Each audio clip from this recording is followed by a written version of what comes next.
You spoke broadly about the threat that you, in your estimation, those agents of the government in India posed, and in particular, their links to the use of organized crime in very, very serious crimes across Canada. The Foreign Affairs Minister took it a step further and linked them specifically as persons of interest to the murder of Mr. Nijjar. Do you draw the same link? Yeah, so I got to be careful with the fact that the Nijjar case is before the courts.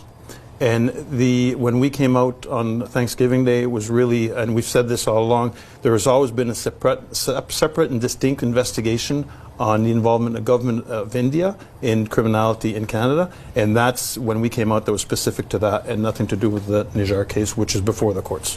So is it because it's before the courts that you can't comment on it? Or I'm just trying to ascertain, like, because you did comment on the other stuff. So is this, like, that stuff is also at certain instances before the courts, because you mentioned a number of homicides, a number of other investigations. Like, is none of that before the courts, and that's why you can say that? But I didn't go into details on the others. So you have the Nijjar case that's before the courts, and the individuals are allowed a fair trial, and disclosures happen through the court process.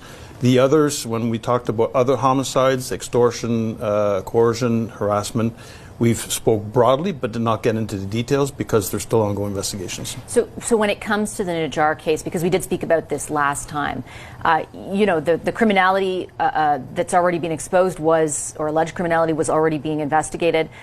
Are you still, as a force, investigating a potential link to the government of India? So we have multiple investigations on the go, and we follow the lead and the evidence, and sometimes you never know where this might lead you to. So I'll leave it at that because we still have ongoing investigations. So you can't say whether or not you're investigating links to the government of India in the Nijjar case? Well, anything that pops up in the file would eventually lead us here, because when you start a file, you don't know where this file might lead you. Until you talk to a person or seize a phone or do some investigation techniques. It could, other files could lead us very well to the government of India, as other files may not.